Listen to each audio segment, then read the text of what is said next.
삼기류교사주의 일진사주명리학 제1970강 시작하겠습니다.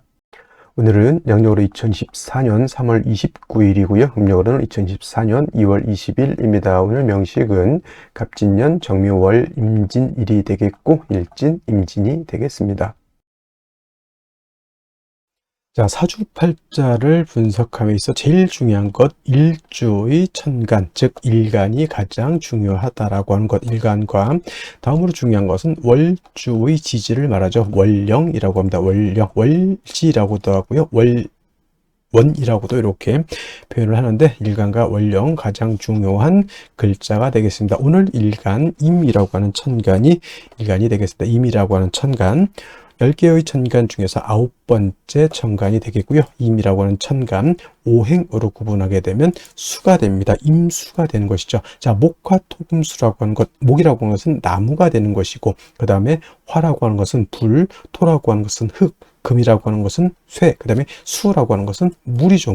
물인데 눈으로 봤을 때는 현상학적으로 물상으로 봤을 때는 물로 보지만은 기운으로 봤을 때는 냉기죠. 냉기, 차가운 한기를 말하는데 좀 오싹하네. 이거는 금의 기운은 숙살 기운을 말하는 것이고 수가 말하는 냉기, 한기라고 하는 것은 유튜브 같은 데 이렇게 보게 되면 사람이 진짜 실질적으로 사는데 어느 정도 온도냐면 영하 72도에서도 사람이 살고 있는 곳이 있습니다. 이렇게 혹한의 차가운 기운을 갖다가 수라고 하고요. 천하를 다 얼게 만들어 버리는 그러한 기운이 바로 수의 기운이다라고 볼 수가 있습니다. 천간으로 수라고 하는 것, 이러한 기운, 임수, 계수가 수가 되는 것인데 계절로 봤을 때 이렇게 냉기, 한기가 강한 계절은 바로 겨울이 되는 것이죠. 천간으로는 임수, 계수가 겨울이라고 보면 지지로는 해월, 자월, 축월이라고 하는 북방이 바로 수가 왕한 수왕절이면서 계절로는 겨울이 된다라고 볼 수가 있습니다. 자, 겨울이라고 하는 것, 수가 왕한 계절, 수라고 하는 것은 색깔로 보면 흑색이 되는 것이고요. 그 다음에 주관하는 시는 현무라고 하는 상상 속에 그런 동물이 되는데, 자, 색깔로 봤을 때 목이라고 하는 것은 청색, 화라고 하는 것은 적색, 토라고 하는 것은 노랑색, 황색이라고 하죠. 그 다음에 금은 백색, 수는 예를 들면은 지금 말씀드렸던 흑색인데 수가 용신이다 그러면 어떻게 돼요? 흑색을 많이 입어라 이렇게 말씀하시는 분들도 있고, 수가 용신일 때는 금이 수로 생기니까 흰색과 검정색을 섞어 입어도 되겠다라는 또 추측도 해볼 수가 있겠죠. 그래서 목화토금수라고 하는 것의 색깔이 5가지 색깔이죠. 청색, 적색, 백색, 흑색, 황색인데, 자, 흰색에다가 검정색 색금은 회색이 될 것이고요. 파랑색에다가 빨간색 넣으면 보라색이 될 것이고요. 여러 가지 색의 조합이 나오죠. 그래서 목화토금수의 색은 그냥 단일하게 5가지 색깔이 아니라 서로가 이렇게 섞이게 되면 무한한 색깔을 나타낼 수 있다. 그래서 색의 삼원색, 빛의 삼원색이 있듯이 그 3가지 색깔이 어떻게 조화를 이루느냐에 따라서 모든 색깔을 만들어낼 수 있듯이 여러분들 목화토금수 색깔 5가지밖에 없네요 이렇게 생각하시면은 조금 시야가 좀 좁으신 거고요. 목화토금수 색깔을 갖다가 여러 가지 다각도로 활용하시는 것도 하나의 방법이다 이렇게 보시면 좋겠습니다. 또 오상이라고 하는 인의 예지신으로 이렇게 봤을 때 목이라고 하는 것은 인자함, 인을 뜻한다라고 그랬고요. 금이라고 하는 것은 의로움, 의를 뜻한다고 했고, 화는 예절, 빛이 있고 밝음이 있을 때 예절이 돋보인다라고 하는 개념으로서 화는 예절, 토라고 하는 것은 절대 움직이지 않고 믿음, 그죠? 항상 그 자리에 그 상태에서 우리를 포옹해주고 우리를 안아줄 것이라고 하는 그런 믿음이 있는 것이 토가 되는 것이고, 수라고 하는 것은 지혜를 뜻하죠. 물이라고 하는 것은 특정한 형태가 없습니다. 동그란 곳에 넣으면 동그래지고, 그 다음에 네모난 틀에 넣으면 네모래지는 것이 수고요. 수라고 하는 것은 항상 위에서 아래로 흐르게 되어 있고, 물론 전기를 위해서 펌프로서 위로 쏘아 올릴 수는 있지만 결국에는 올라가서 무한대로 올라가지 않죠. 어느 순간 올라가게 되면 밑으로 떨어진다라고 하는 것. 그래서 수라고 하는 것은 순리를 따른다라고 하는 개념으로도 우리가 이해할 수가 있고, 물이라고 하는 것은 밑으로 흐를 때 막아버리면 영원히 막히는 것이 아니라 어느 정도 되게 되면 물이라고 하는 것은 좌회해서 갈 수도 있고 우회해서 갈 수도 있고 막아놓은 것을 넘어서 갈 수도 있다라고 하는 것. 그래서 목화토금수 중에서 가장 큰 힘을 가지고 있는 것은 아마도 물이 아닐까. 물의 힘이라고 하는 것은 엄청납니다. 큰 건물을 갖다가 뒤틀리게 만들 수도 있는 것이고, 그 다음에 물난리, 댐이 한번 폭파돼서 물난리가 나면 진짜 남아날 거 없이 다 그렇게 휩쓸고 내려갈 수도 있고, 그 다음에 금광석을 자를 때, 금광석이라고 하는 것이 굉장히 단단하잖아요. 금광석. 이거를 자르는 것이 바로 물로 자른다라고 하는 거. 물 가지고 쇠도 자를 수가 있겠고요. 못 자르는 것이 없다 이렇게 합니다. 그래서 물을 고압으로 틀게 되면은 엄청난 파괴력을 가지고 있는 것이 수라고 하는 것. 그래서 수라고 하는 것이 되게 물르고 그냥 뭐 강도가 없을 것 같지만, 물이라고 하는 것은 그만큼 강한 힘을 가지고 있다. 그래서 임수일간들이 왕할 때는 대체적으로 사람이 잔잔해 보인다 하더라도 속에는 엄청난 힘과 파워를 가지고 있는 것이 또 수일간, 특히나 임수일간이 왕할 때는 그러한 특성을 가지고 있다라고 하는 것을 꼭 명심해 두시기 바랍니다. 또 이 수라고 하는 오행을 다시 두 가지로 구분해 볼 수가 있겠죠. 음과 양으로 구분해 볼 수가 있는데, 자, 음과 양으로 구분할 때 음양이라고 하는 것은 서로 대조되고 상대되는 것이지만은 누차에 걸쳐 강조하지만, 음은 양이 없으면 존재할 수 없는 것이고요. 양은 또 음이 없으면 존재할 수 없습니다. 음이 여자라고 봤을 때 양은 남자죠. 여자는 남자 없이 존립할 수가 없겠고, 남자 역시 음이 없으면 존립할 수가 없습니다. 착함이 있어야 악함이 있는 것이고요. 악함이 있어야 선함이 돋보이는 것이다. 밤이 있어야 낮이 있는 것이고, 낮이 있어야 밤이 있는 것이다. 이렇게 생각하시면 되겠죠. 그래서 수라고 하는 것은 양수가 있고 음수가 있는데, 오늘 공부하게 되는 임수는 양수가 되는 것이고, 내일 공부하게 되는 음수인 어떤 수가 있습니까? 개수가 있죠. 개수는 같은 수라 하더라도 음의 기운을 가지고 있는 수가 되겠습니다. 그래서 같은 오행수라 하더라도 개수는 음의 기운, 그 다음에 양수는 임수는 양의 기운을 가지고 있는데, 양수는 우리가 물상의 비유를 하게 되면 대해수라고 해서 바다라든가 강호수 같은 것에 우리가 비유를 많이 하죠. 물 중에서 가장 큰 물이 어떤 거예요? 바다죠. 그 다음에 강 또는 뭐 호수 같은 거. 호수, 외국에 있는 호수 중에는 우리나라 한반도 정도의 크기가 되는 호수도 있다고 합니다. 거의 뭐 수평선을 볼 수 있는 호수죠. 그런 경우 우리는 뭐 백운호수 뭐 이런 호수인데 돌 던지면 건너갈 것 같은 정도, 뭐 그 정도는 솔직히 우리 그 비유를 하자면 그 정도는 호수라기보다는 개수에 가깝죠. 개수. 임수라고 하는 개념, 그렇게 방대하고 큰 개념의 물이다라고 봤을 때, 음수인 개수는 작은 물입니다. 우로수라고 하죠. 하늘에서 내리는 비라든가 이슬 같은 개념, 옹달샘 같은 개념으로도 볼 수가 있겠고, 사람이 먹을 수 있는 음용수 같은 개념, 그 다음에 하늘에 치성을 드릴 때 쓰는 정화수 같은 개념, 캐톨릭에서 뭐 할 때 쓰는 성수 같은 개념으로 볼 수가 있습니다. 그래서 개수라고 하는 것은 작고 맑고 깨끗한 물이다라고 봤을 때, 그렇다고 임수가 더럽냐? 그런 건 아니고요.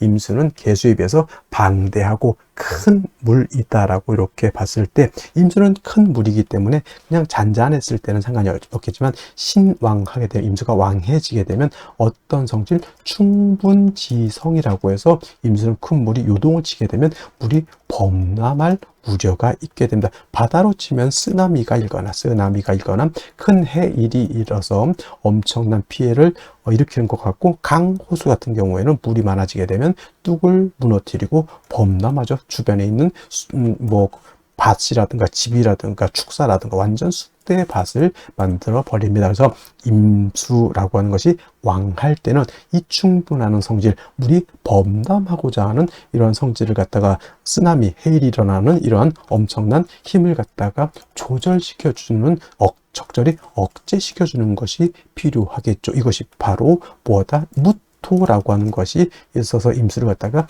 제방해야 된다라고 이렇게 설명을 하는 겁니다. 제가 무토, 기토 설명할 때 무토는 어떤 토? 건토라고 했고요. 기토는 습토라고 해서, 금을 생할 때, 토생 금을 할 때는 습토인 기토라든가 지지로 진토라든가 술토 가지고 금을 생할 수 있지만, 임수라고 하는 큰 대해수를 갖다 제방할 때는 습토인 기토로는 임수를 제방할 수가 없다. 그래서 양토인 무토, 건토인 무토로서 제방해야 되는 것이고, 기토는 작은 스잎, 물에 젖은 모래가기 때문에 만약에 임수가 기토를 보게 되면 오히려 기토가 임수를 갖다 탁하게 만든다고 해서 기토 탁 임이라고 임수를 갖다 제방을 해야 되는데 물을 더럽히게 흙탕물을 만들어 버리는 그러한 경우, 예를 들면 한강을 막겠다고 삽자를 가지고 아무리 모래 갖다 뿌려 본들 그 왕한 물에 의해서 모래가 다 쓸려 내려가죠. 물만 더럽혀진다라고 하는 것이 바로 이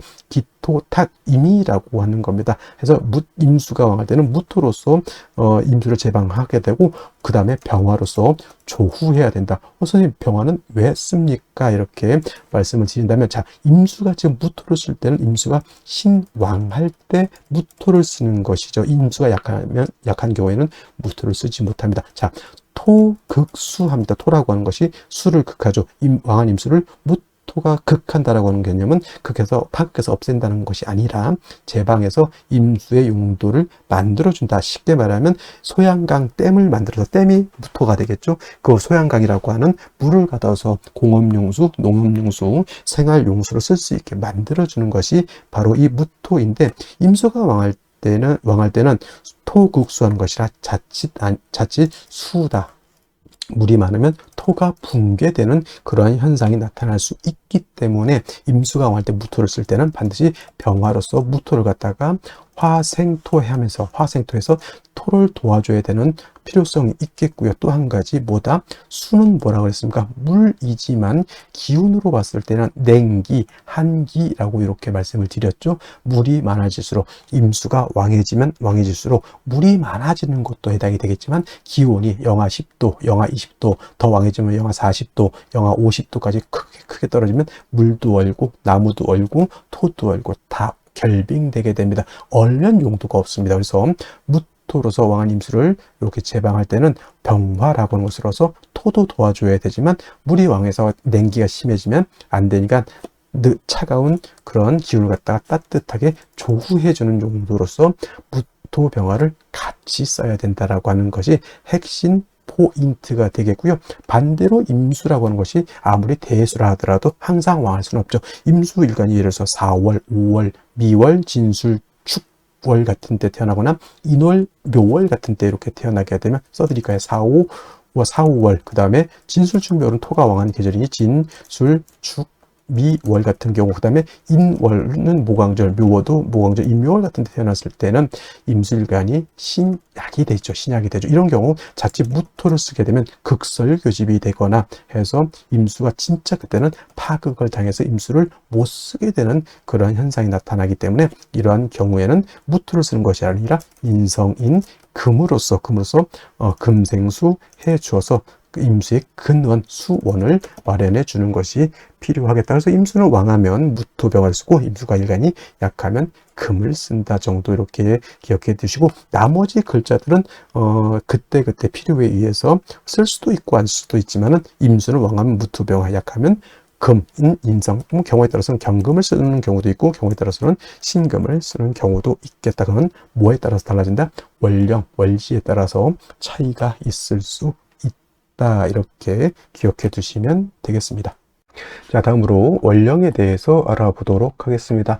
월령이라고도 하고, 월지라고도 하고, 월원이라고도 하고, 어떤 분은 제강이라고 하는 표현도 쓰는데, 어차피 다 같은 말입니다. 월령, 월지, 월원이라고 하는 것은 월주의 지지를 말하는 것이고, 사주 8글자 중에서 일간과 그 다음에 월령을 중시하는 이유는, 월령에는 계절의 개념을 가지고 있다. 춘하, 추동의 개념을 가지고 있다라고 하는 것입니다. 자, 연주의 연지가 있고요. 월주의 월지가 있고, 일주의 일지, 시주의 시지가 이렇게 있게 되는데, 그 중에서도 유독 월주만이 계절의 개념을 가지고 있고, 왕쇠와 한열의 개념을 가지고 있다. 이 사주 중에서 좋은 사주, 나쁜 사주, 좋은 사주는 어떤 것입니까? 물어봤을 때 중화된 사주, 중화사주가 좋다라고 우리가 말씀을 드리는데, 중화된 사주는 뭐가 중화가 되어야 되느냐? 바로 이 왕쇠와 한열이 중화가 되어야 된다. 왕쇠라고 하는 것은 어느 오행이 왕하냐 약하냐를 놓고 보는 것이고,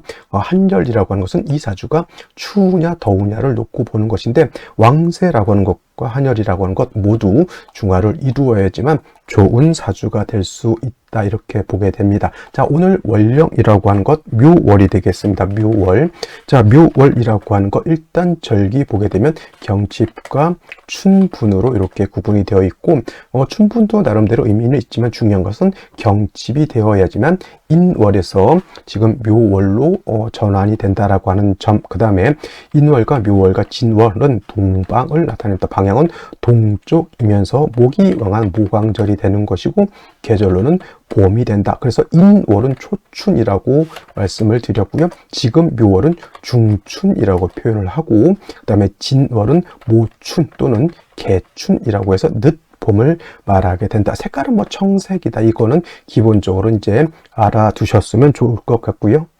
자, 그리고 이 묘월이 목왕절이다라고 말씀을 드렸는데, 인월 같은 경우는 제가 말씀드렸던 것 목의 임관지가 되는 것이고, 묘월은 목의 제왕지가 이렇게 됩니다. 그래서 실질적으로 인월과 묘월은 목이 가장 12달 중에서 가장 왕성한 시절이 되는 것이고, 제가 인월에는 목이 왕하지만은 전계절 겨울에 한기가 남아 라고 말씀을 드렸지만, 묘월 같은 경우에는 한기가 이미 다 가셨다라고 봅니다. 그래서 인월은 조후의 필요성이 있지만은 묘월에는 조후의 필요성이 있다 없다, 조후의 필요성이 없겠다라고 하는 점, 순수하게 목이 왕한 계절 이렇게 보시면 되겠고, 그 다음에 이 포태법으로 놓고 봤을 때 묘월이 목의 제왕지가 된다라고 하는 것, 즉 목이 왕하다라고 하는 것은, 목이라고 하는 것은 화를 생하는 역할을 하죠. 그 다음에 목이라고 하는 것은 토를 극하는 역할을 합니다. 그래서 목이 왕하다라고 하는 것은 단순히 목만 왕한 것이 아니라 목이 생하는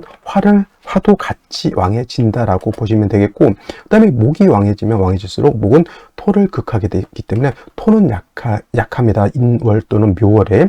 반대로 또 인월 묘월은 금은 절지태지가 되니까 금도 약하게 되고요. 그 다음에 수는 인묘진의 수는 여기가 병사묘지가 되기 때문에 토금수는 매우 세력을 크게 잃고 있다 정도, 월령만 놓고도 요 정도는 알고 있어 줘야 된다라고 하는 점. 그 다음에 또 한 가지, 지장간 우리가 알아야 되죠.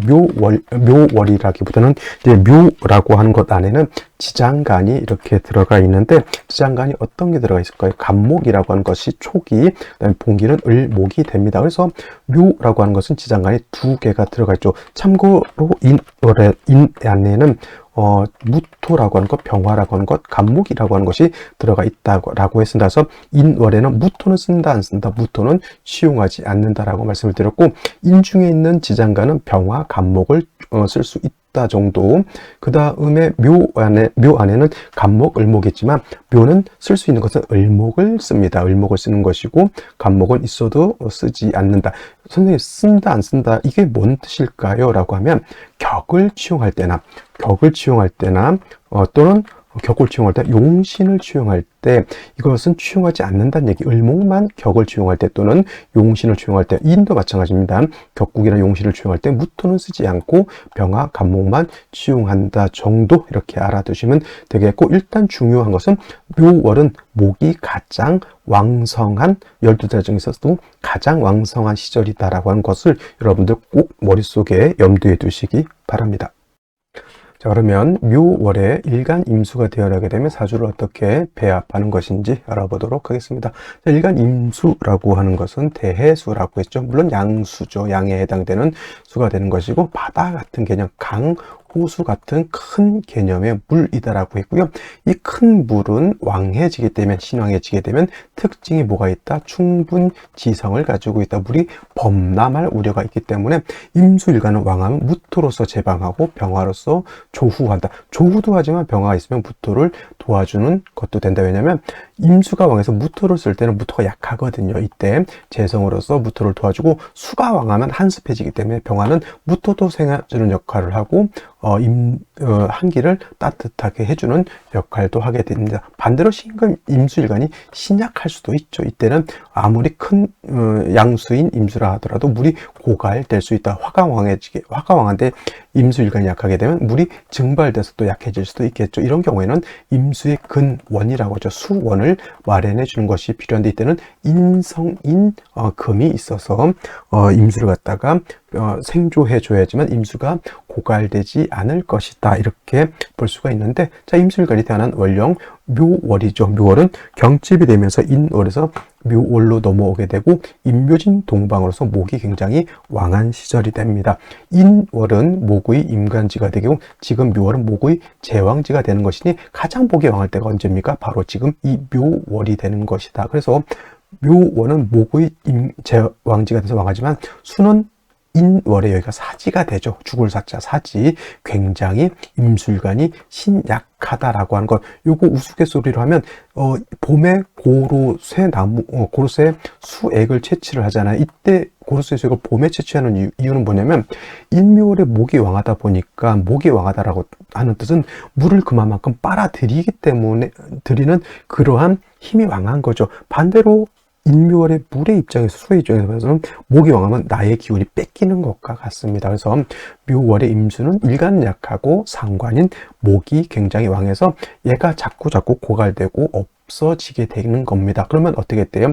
얘는 도와줘야 되고 얘는 억제시켜주는 것이 필요하죠. 그럼 반드시 뭐가 필요합니까? 금이 있어서 신금을 도와주고 그 다음에 목을 갖다 억제시켜주는 것이 필요하겠죠. 경금이 있어도 되고 신금이 있어도 됩니다만, 이제 경금이 있으면 자꾸 경금이 묘중을목에 을목하고 자꾸 정을 주기 때문에 경금이 임수를 생하려고 하는 마음, 그 다음에 목을 제하려고 하는 마음이 떨어진다라고 해서 이걸 갖다가 이제 경금보다는 신금 있는 것이 좋다 이렇게 보시는 분들도 있지만은 너무 그렇게까지 까다롭게 생각하실 필요는 없겠고요. 경금이든 신금이든 일단은 없는 것보다 있는 것이 낫다 이렇게 생각하시면 되겠고, 신금이 있게 되면은 임수, 경금도 마찬가지입니다. 금이 있게 되면 임수를 생하고 또 금은 목을 갖다가 억제시켜준다. 목을 억제시켜준다라고 하는 뜻은 뭡니까?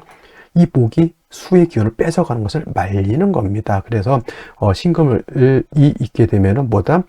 일신이익의 이로움이 있죠. 일간을 생해주고 왕한 목을 억제시켜주는 역할. 그래서 이제 이 임수 자체가 왕해지는 경우에는 이제 원론적으로 무토를 치용할 수 있게 되는 것이다라고 보시면 되겠습니다. 중요한 것은 묘월에 임수가 태어났다. 인성인 금을 얻는 것이 가장 급선무가 된다. 근데 예를 들면은 금이 아니고 같은 비견 겁재를 얻게 되면은 이것도 물론 이제 임수든 개수든 일간 약하게 되면 내 형제 자매가 나를 도와주는 것과 같지만은 이 비견겁제는 나를 생해주지만 목을 억제시켜주는 것이 아니라 목을 다시 생해주는 역할을 하는 거기 때문에 이렇게 식신상관이 월령일 때는 일간의 특성상 임수는 이렇게 인성 있는 것이 필요합니다. 어저께 설명할 때 경금신금은 약할 때는 비견겁제가 좋다고 하지만 이렇게 임수는 일간 특성상 이렇게 식상이 왕할 때는 같은 비견겁제보다는 인성인 금을 얻어서 일간을 생하고 목을 억제시켜주는 것이 필요하다. 그 다음에 일간이 생왕해지게 되면 충분한 성질을 드러날 것이니 이때는 무토를 치용할 수 있는데 사주가 어떻게 구성되어 있느냐를 면밀히 살펴서 용신을 어떻게 치용하는지를 살펴보는 것이 필요하겠다. 이렇게 정리할 수가 있겠습니다. 자, 다시 오늘의 명식을 살펴보도록 하겠습니다. 일간은 임수일간이 되겠고요. 임수일간이 태어난 월령 묘월의 임수가 되겠습니다. 일간의 특성, 월령의 특성 중요하고 세 번째로 중요한 것 격국이라고 하는 것 알아볼 필요가 있는 겁니다. 자, 격국이라고 하는 것은 사주 8글자가 어떻게 구성되어 있느냐, 즉 사주 8글자가 어떻게 견제와 군영, 상생상극을 하고 있느냐를 놓고 보는 것인데, 이 또한 일간과 월령이 매우 중요합니다. 자, 일간 임수라고 하는 것은 양수가 되겠고요. 월지 있는 묘목이라고 하는 것은 음목이 되겠습니다. 양대 음의 관계가 성립이 되는데, 수라고 하는 것은 목을 생하는 역할도 하고요. 수라고 하는 것은 수국화, 화를 극하는 역할도 하는데, 임수가 묘월에 태어나게 되면 일간인 내가 월지 있는 목을 생하는 관계에 있습니다. 내가 생한다, 아생자라고 하고요. 아생자하고 비교해 볼 개념은 생아자라고 있습니다. 생하자라고 하는 것은 나를 생하는 것을 말하죠. 인성을 말하는 것이고, 육친으로 보면 어머니, 엄마 또는 뭐 계모, 서모 등등등 뭐 이렇게 해당이 된다라고 볼 수 있고, 내가 생하는 것은 나의 자식 같은 것이죠. 그래서 아생자라고 하는 것은 내가 생하는 것 식상이라고 하고, 특히나 여명이라고 하는 것은 여자를 말합니다. 여명의 경우에는 식상을 그래서 자식으로 이렇게 보기도 합니다. 내가 생하는 거니까 나의 사상이라든가 나의 생각이라든가 나의 어떤 의견을 바깥으로 표출하는 것을 말하는 것이고요. 식상이 그래서 왕한 사람들은 자기 어떤 주장이라든가 이런 것이 강한 사람임에 반해서 식상이 없거나 있는데 파극이 되어 있거나 하는 사람들은 말수가 없을 수도 있고요. 또는 자기의 어떤 기량을 바깥으로 많이 표출 못하는 사람들도 많이 있습니다. 그래서 식상이라고 하는 것도 사주 육친상 일간의 기운을 바깥으로 발산시켜주는 역할을 하는 것이니 필요한 육친이다라고 볼 수가 있겠죠. 자, 식상은 다시 두 가지로 식신과 상관으로 구분해 볼 수가 있는데, 식신이라고 하는 것은 일간과 식상과의 관계가 어떻게 음양의 조화가 맞지 않는 것이죠. 음대 음의 관계가 성립이 되거나 양대 양의 관계가 성립이 되면 이거는 신이라고 하고요. 오늘처럼 일간과 식상과의 관계가 양대 음의 관계가 성립이 되거나 또는 반대로 음대 양의 관계가 성립돼서 음양의 조화가 맞으면 이거는 상관이라고 하죠. 그래서 묘월에 임수가 태어나게 되면 사주의 격은 상관격이 되는 것인데, 묘월은 목의 제왕지가 되죠. 목의 제왕지. 그래서 목이 굉장히 왕한 반면에 수라고 하는 것은 여기가 사지가 됩니다. 그래서 수는 약한데 상관이 왕하다라고 해서 상관격 중에서도 진상관격이라고 하고, 일간이 수고 상관이 목이니까 진 상관격이라고도 이렇게 공식 명칭이 있습니다. 자, 진짜가 붙는다라고 하는 것은 일간이 약하고 상관이 왕하다라고 보니까, 일간의 기운이 왕합니까? 약합니까? 약하죠. 그래서 설기태과라고도 하고요. 설기과다라고도 이렇게 표현합니다. 일간이 신약 사주가 된다라고 하는 것이고, 그래서 묘월에 임수가 태어나서 이렇게 수목진상관격이 되면 일간이 약해서 왕한 상관을 감당할 수 없기 때문에 약한 임수를 갖다가 생조해 주거나 방조해 줄 필요가 있다. 방신이라고도 하죠. 생조해 준다라고 하는 것은 인성으로서 하는 것이고, 방조는 비견, 겁재로서 하는 것이고, 인성은 임수 입장에서는 금이 될 것이고, 비견, 겁재는 같은 수가 되겠죠. 금수를 얻어서 일간이 왕해질 필요가 있는데, 이렇게 진상관격이 돼서 설기퇴가 되거나 진상관격이 되게 되면 비견, 겁재보다는 인성인 금을 얻는 것을 좀 더 좋아합니다. 왜냐하면 금을 얻으면 이 금은 일간을 생해 줄 수 있겠죠. 인성이니까 금생수하고. 근데 금이라고 하는 것은 수만 생하는 것이 아니라 금생수도 하지만 금은 목을 극해 주는 역할도 합니다. 그래서 이 금은 목이 일간의 기운을 뺏어가는 것을 억제시켜 주는 역할도 하게 되죠. 일신이익의 이로움이 있다. 일거양 득의 이로움이 있다라고 보는 것인데, 반면에 이제 비견겁재가 있다라고 하면 이 비견겁재는 일간을 도와줄 수 있죠. 형제 자매이니까. 근데 이제 이 수라고 하는 것은 다시 목을 생해주는 역할을 해서 나의 기운을 뺏어가게 또 도와주는 것이니까, 하나는 얻는 것이고 하나는 잃는 것이죠. 반길. 그래서 일거양득이 아니라 반은 좋은데 반은 좋지 못하다라고 해서 반길 반흉이라고 하는 표현을 쓰게 돼. 이왕이면 인성인 금을 얻어서 일거양득 되는 것이 좋을 것이다라고 보시고, 금수를 얻어서 수가 많아지게 되면 비록 묘월이라 하더라도 사주가 한습해질 수 있으니 화를 얻어서 조후할 수 있고요. 묘월이라 하더라도 금수가 너무너무 많아서 금수왕량해지게 된 금수가 많다는 얘기입니다. 그러면 원안적으로 무토와 병화를 취용할 수도 있다라고 보는데, 그런 사주가 어떻게 구성되느냐에 따라서 달라질 수 있다. 기본적으로 묘월의 임수는 말씀드렸던 것처럼 상관격, 진상관격, 더군다나 수목진상관격, 일간이 약하기 때문에 인비를 얻어서 일간을 도와줘야 되는데, 비견겁재보다는 인성을 위주로 취용한다. 이렇게 보시면 정리를 하시면 되겠습니다. 자, 연간 보게 되면 간목에 도출되어 있습니다. 얘는 상관, 얘는 식신, 이거 식상 혼잡 이렇게 표현을 것까지는 없고요. 역시나 모광절에 간목 투출을 하게 되면 일간이 더욱 약해진다 정도 이렇게 생각하시면 될 것 같고요. 월간에 정화가 이렇게 있어서 재성이라 하더라도 일간이 약하면 식상도 재성도 감당할 수가 없겠다라고 하는 단점, 일지의 진토를 얻어서 임진일주가 되는 것이고 연지에도 진토를 얻어서 이렇게 관성을 받지만 편관이죠. 이것이 술토하고 다른 점은, 같은 토라 하더라도 술토하고 다른 점은, 술토는 건토임에 반해서 진토는 물기를 가지고 있는 습토가 되죠. 물론 저거를 갖다가 포태법으로 수고라고 해서 수고 뭐 힘들게 고생했다가 아니라 수의 고지라고 해서 이거를 갖다가 안 좋게 보시는 분들도 있는데, 이걸 수고라고 해서 수의 묘지라고도 표현하죠. 포태법. 그럼 임수가 저 진에 묘해서 주지 않게 보는 거거든요. 묘지 속으로 들어간다, 신약해진다, 그게 아니고, 만약에 이것이 술토, 둘 다 술토였다라고 하면 그나마 임수 일간 자체가 뿌리들 곳이 전혀 없게 되는 것이잖아요. 그래서 이거를 임묘해서 나쁘게 볼 것이 아니라 약한 임수가 묘고이긴 하지만 진진의 뿌리를 뒀다라고 하는 것을 오히려 좋게 봐야 된다.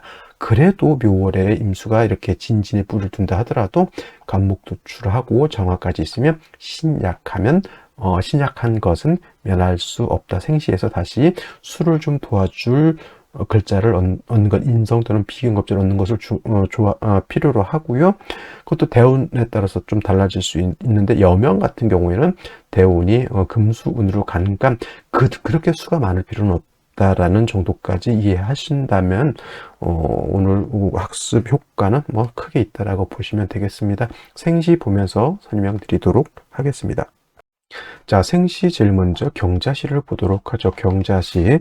자, 경자시가 되게 되면은 3주까지만 놓고 봤을 때 습토, 진토 두 개의 일간 임수가 뿌리는 뒀다 하더라도 신약하다라고 했는데, 경자시가 되게 되면은 신자진, 수국, 신자진 삼합입니다. 이거는 신자진 수국을 형성하죠. 근데 원국에는 신자는 빠져 있습니다. 그래서 이런 경우에는 반합이라고 해요. 반합, 한자가 빠져서 자진 수국을 해서 또 수의 세력이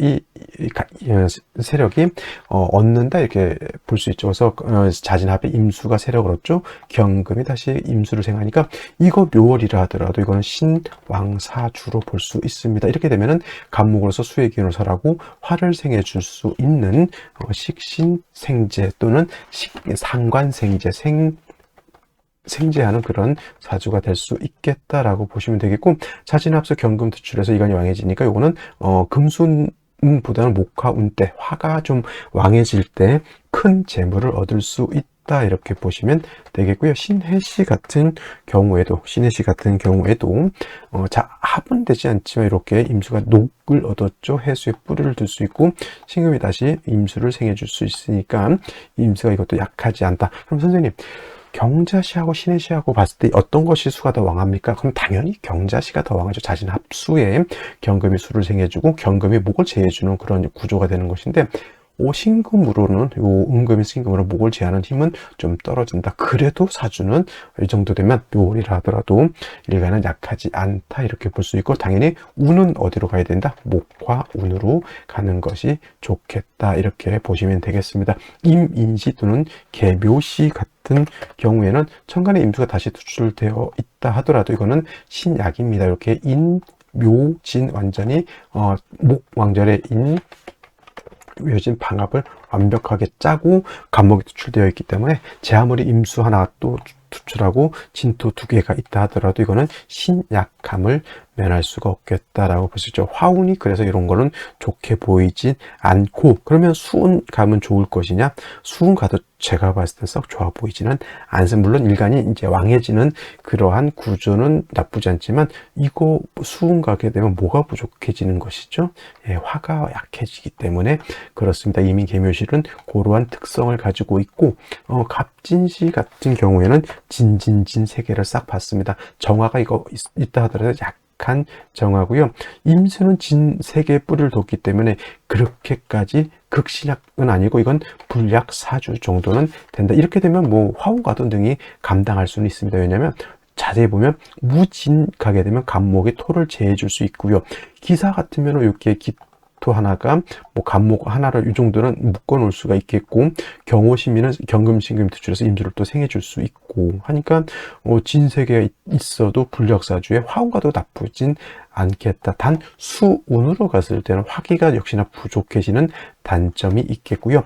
만약에 여명으로 태어난다라고 봤을 때 여명은 초년 8대운 때고 병인대운을 제외하고는 다 이렇게 거의 60년간 그죠? 금수운이죠. 그러면 여명 같은 경우에는 물론 일간 약하긴 하지만 그래도 화를 조금 더 보충시켜 주는 것도 나쁘지 않다. 일사병호 이렇게 진진의 뿌리를 두고 있기 때문에 초년에 뭐 조금 병인대운이 조금 버거울 수는 있겠지만 이후에는 조금 더 안전빵으로 간다 그러면 뭐 남녀 불문하고 경자시, 신해시 또는 뭐 어떤 생시, 뭐 갑진시 정도 잡아주면 좋을 것 같지만은 그래도 이왕이면 다홍치마라고 대운까지 좀 면밀하게 본다라고 하면 여명은 저 같으면 을사시, 병호시 정도 이렇게 해주는 것도 나쁘지 않겠다. 이거는 어디까지나 저의 견해이니까 한번 왜 그런지를 한번 면밀하게 생각해 보는 것도 나쁘지 않겠다. 그래서 저는